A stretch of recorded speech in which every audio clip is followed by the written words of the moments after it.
Hey guys, I'm Emil from Empirical, calling in from Copenhagen. First of all, thank you for having me. And I'm going to be spending the next few minutes talking a little bit about what we do here in Copenhagen, but mostly why we do it and what I think is so interesting about what's going on in your part of the world at the moment. So I'm the co-founder of a company called Empirical. We call ourselves a flavor company. My co-founder Lars and myself have a background in hospitality and worked in a few of the more established restaurants in Northern Europe for many years. I myself am not a chef, I'm actually an anthropologist, and I wrote and published a piece around food and identity back in 2011, which came in the hands of René Redzepi at Noma, who read it, called me up and said, I think you should come and join the team.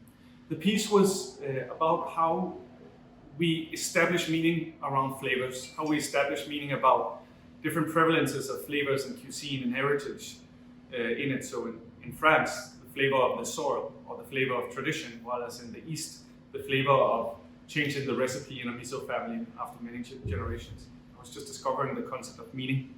When we started Empirical, it was a way for us to say, can we push our boundaries for how we interact with flavor and ingredients and ideas about flavor through techniques, through processes and through ingredients that we would find all over the world. So what we do here is very much where we try to make an illustration of how can we express an encounter with time and place that we find meaningful and delicious. Because we think it's a very good way to make you feel alive with your senses, but also a way in which to find yourself in the world in a small moment of time, which really what I think is what food and flavor can do, is this final and last analog experience we more or less have left on the planet. I want to tell a story about our philosophy, and one that I think we're applying to most of the things we do at the moment. And the story is about a chili. It's about a chili from Mexico. It's called the pasilla mije. It's this one. Lars found this chili in a market in Oaxaca, Mexico. And he loved it so much that he bought a few big bags, transported them back in a suitcase, put them in the distillery here. And we started playing around with a few different ways to translate these flavors into something where we felt we could express the time and place of this particular chili and its historical prevalence in Mexico.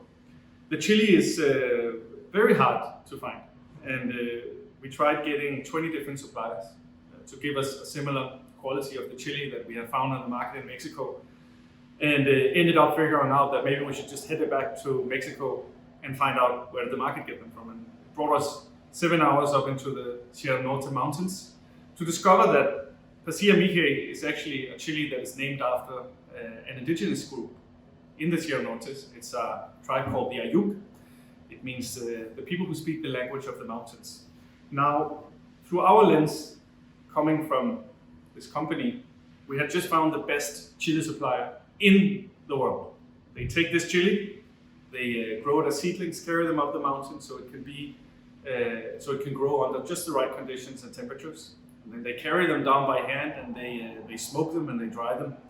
And then only after that, they're able to ship them.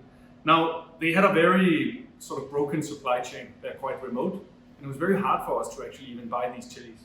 So now we work with them in order to set up their production in a way that means that we can buy direct and have them make more money, you can say, and make it a more sustainable supply chain on our side as well.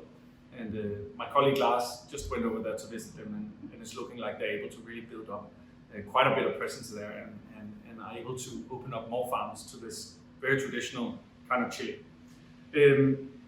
What I meant to say is that I think it illustrates this mode of discovery that is so prevalent across gastronomy all over the world, and particularly as I look to China at the moment, is that culture of appetite, of intellectual appetite as well, and discovery and curiosity about the soil that is around it, about the flavors we can think of, whether they're abstract or literal or just fresh, or just a simple chili like this one.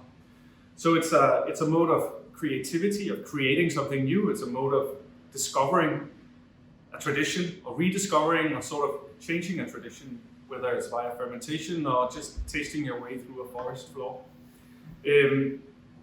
I think what happens in China now, and what I see right now as someone who is actually quite a novice in Chinese food and Chinese history in general, and definitely what's happening right now is to see that there is a renewed momentum and a spirit of being pioneers in discovering yourself as artists and as creators in a new, endless world of something that is probably one of the most interesting regions in the world. We are trying at Empirical to incorporate some of these ideas, so trying to see what can we grasp from it.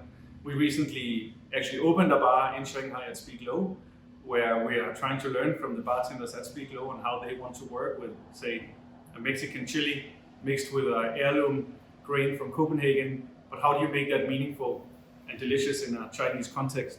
But at the same time also looking at actual Chinese ingredients, different kinds of teas, of course, chilies and peppers. So we use a lot of golden Yunnan tea, which is fantastic. We also we put those in some of our cans. We also use some Szechuan pepper alongside some Danish summer berries that we also turn into a drink. So yeah, we couldn't be more excited on your behalf and can't wait to come over and see what's been discovered. In the meantime, I have asked Rodrigo and Lars from the team to give you a little tour of how it is that we at Empirical, but also generally, have an approach to flavor and expressing ourselves via flavor that I hope you'll find interesting. And most of all, I hope to see you in Shanghai soon, but I also hope to host you in Copenhagen soon and see what's going on. Thank you.